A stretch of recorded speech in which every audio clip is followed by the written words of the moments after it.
বৃহত্তম এই মৎস্য বন্দর, এই সম্রাট মৎস্য ঘাট, আমরা একটি আদর্শের মধ্যে আসতে চাই। আমরা আমাদের ইলিশকে সব সময় দেখতে চাই। আগামী দিনেও যেন ইলিশ পরিপূর্ণভাবে এই নদীতে থাকে, এটা আমার প্রত্যাশা। প্রত্যেক জেলে ভাইদের কাছে আমার উদ্যত্ত আহ্বান, আপনারা এই 22 দিন কেউ নদীতে জাল ফেলবেন না। সরকারিভাবে যেমন নিষেধ, তেমনি আমরাও আপনাদের আরোগ্যার হিসাবে এবং আমি আপনাদের এই অত্র এলাকার সাবেক চেয়ারম্যান হিসাবে আপনাদের প্রতি আমার উদ্যত্ত আহ্বান, আপনারা জাল ফেলবেন না। আপনাদেরকে একটি কথা বলি, এই সময় ইলিশ যখন ডিম পাড়তে আসে এই নদীতে, আমাদের এই মেঘনা নদীতে, মিষ্টি পানি আর তেঁতুলিয়াতে, এরা যখন এখানে ডিম পাড়ে, এখানে যখন বাচ্চা হয়, এই বাচ্চারা আবার এখানেই বড় হয়ে ফিরে আসে। তাহলে আমরাই কিন্তু এটার এক সময় এই মাছের মালিক কিন্তু আমরা, এই এলাকার লোকজন। যদি আজকে এই মাছ আমাদের মাছ থেকে ডিম না পাড়তে পারে, একটি উদাহরণ, আপনার বাড়িতে দুটি মুরগি আছে, মুরগি ডিম পারবে, এই সময় যদি মুরগি দুটাকে আপনারা জবাই করে খেয়ে ফেলেন, আপনার বাড়িতে কি আর মুরগি হবে? ঠিক তদ্রুপ তারা যখন ডিম পাড়তে আসে, আমরা যদি তাকে ডিম পাড়ার সুযোগ না দেই, একদিন আমরা এই ইলিশ মাছকে আমরা হারিয়ে ফেলবো। ইলিশ হলো আমাদের এই বাংলাদেশের তৃতীয়, আমার মনে হয়, অর্থ উপার্জনকারী একটি ফসল, যা আল্লাহর রহমতে এই একমাত্র আল্লাহ পাকি আমাদেরকে, আমরা কোনো ছাড়িও না, খাবারও দেই না। এরা নিজেরাই প্রাকৃতিক ভাবে বড় হয় এবং আমরা এর থেকে অর্থ উপার্জন করি। আমরা সবাই কি প্রস্তুত আছি ইলিশ রক্ষা করব? আমরা কি নদীতে যাবো? তাহলে যাব না। আমরা এই মা ইলিশকে রক্ষা করব। তবে আজকে যে নির্বাহী কর্মকর্তা আমাদের মাঝে এসেছেন, আমরা অত্যন্ত গর্বিত যে আপনাকে পেয়ে। আপনি একজন দক্ষ। এই সারা চরপেশনে আমার কাছে ইতিমধ্যে মনে হয়েছে, আমি 10 বছর চাকরি করে অন্তত 3 জন ইউনো মহোদয়দেরকে পেয়েছি। আপনি তার মধ্যে আমার দৃষ্টিতে একজন শ্রেষ্ঠ একজন ইউনো হিসাবে চরপেশন কাজ করতেছেন। আমাদের দলমতের অনেক কিন্তু এখানে দলমত রয়েছে, তাদেরকে আপনি একত্রিত করেই এখন এখানে আছেন।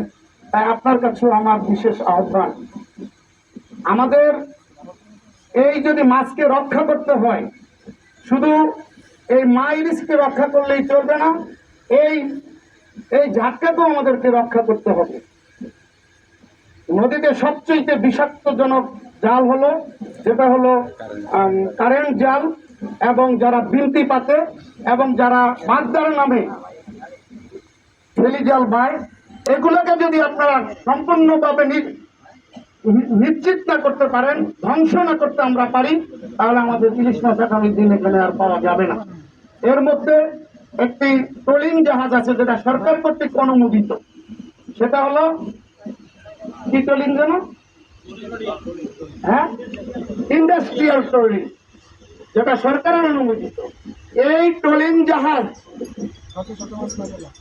যেই মাছ ধরার পরে যে মাছটা নদীতে ফেলে রেখে এসে 9 ইঞ্চির নিচে, সেটা আমাদের এখানকার 1000 জেলেও ধরলে ওই অতগুলো মাছ পাবে না, এইভাবে মাছ নষ্ট করে। অতএব তাদেরকেও আপনাদের দেখতে হবে এবং আইনের একদম 100% আওতায় না আনলে একদিন এদেশের মানুষ, আগামী দিনের প্রজন্ম ইলিশ মাছ কি জিনিস জানবে না।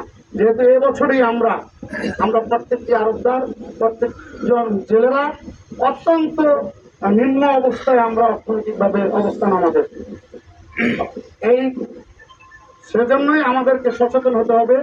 আমাদের কর্মকর্তারা, সরকারি কর্মকর্তারা সারাদিন বলেও যদি আমরা নিজেদের থেকে আমরা উদ্বুদ্ধ না হই, আমরা কখনোই এই মা ইলিশ এবং ইলিশকে আমরা রক্ষা করতে পারবো না। তা আমরা নিজেরা সচেতন হব, এটা হলো আজকে আমাদের স্লোগান।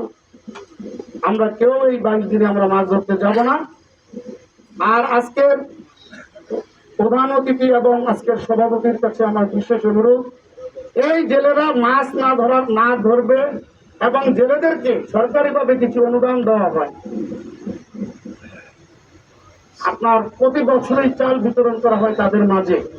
আমার মনে হয় প্রকৃত জেলেরা চালগুলো পায় না। এটা যেমন বিগত 16 বছরও পায়নি, ইতিমধ্যে সবাই পেয়েছে কিনা আমার জানা নেই, তবে জানে যাতে করে তারা 100% পায়, এটা আমার বিশেষ অনুরোধ। এই বক্তব্যটুকু এই ইতিপূর্বে 6-7-8 দিন আগে আমার নেতা জনাব নুরুল ইসলাম নয়ন সাহেব এখানে এসেছিলেন। তিনিও বলেছিলেন যদি এই চাল তোমরা কেউ ছেলেদেরকে ছাড়া নাও তাহলে রোজ কিয়ামতের দিন তোমাদেরকে জবাব দিতে হবে। তাই আমি বলবো আপনারা সেই দিকে একটু সজাগ দৃষ্টি রেখে জেলেদের প্রতি আপনাদের, জেলেরা যখন নদীতে যায় তখন জীবন সবসময় ওকে বেঁধে রেখে যেতে হয়, সেই দিক থেকে আপনারা জেলেদের প্রতি একটু সদয় দৃষ্টি এবং তাদের প্রতি একটু আগ্রহ যদি আপনারা দেখান তাহলে ইনশাল্লাহ এই মা ইলিশ এবং ঝাটকা ইলিশ নির্মাণ অবশ্যই সম্ভব হবে।